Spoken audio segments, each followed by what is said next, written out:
অনেক অনেক দিন আগের কথা। ভারতবর্ষের অনেক দিন আগে এক জঙ্গলে দুই পাখি বাস করত। পাশাপাশি দুটি গাছে।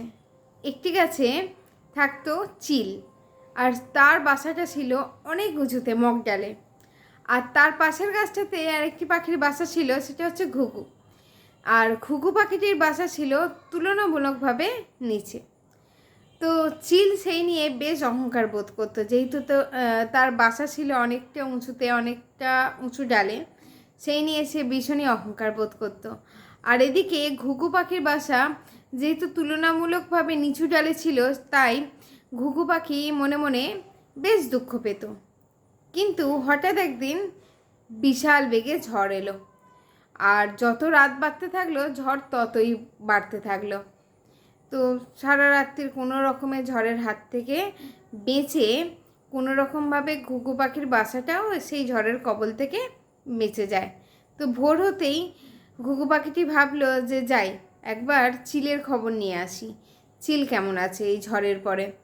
তো চিলের খবর নিতে গিয়ে সে দেখলো যে চিলের বাসাটা ভেঙে পড়েছে মাটিতে, আর চিল পাখিটি প্রায় ক্লান্ত আর দুস্থ অবস্থায় বসে আছে।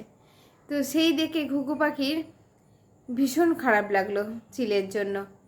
কিন্তু সে মনে মনে ভাবলো যে ভাগ্যিস আমার বাসাটা তুলনামূলকভাবে নিচে ছিল, যার জন্য আজকে আমার বাসাটা কিন্তু টিকে রইল। আমি ভাগ্যিস মগডালে গিয়ে বাসাটা করিনি। তো বন্ধুরা, এই গল্পের নীতিকথা হলো এটাই যে আমরা নিজেদের জন্য যা ভালো মনে করি সেটা কিন্তু পরে অমঙ্গলজনক হতেই পারে, কিন্তু ঈশ্বর আমাদের জন্য যা ঠিক করে দেন তা সাময়িকভাবে আমাদের ভালো না লাগলেও তা কিন্তু আমাদের জীবনে মঙ্গলই বয়ে আনে। তো আমার গল্পটি কেমন লাগলো অবশ্যই কিন্তু তোমরা কমেন্ট করে জানিও। তোমাদের কমেন্ট পেলে আমার খুব ভালো লাগে। চলে আসবো আরও একটি নতুন গল্প নিয়ে। সকলে ভালো থাকবে, সুস্থ থাকবে, সাবধানে থাকবে। খুব তাড়াতাড়ি দেখা হবে আরও একটি নতুন গল্পে। টাটা।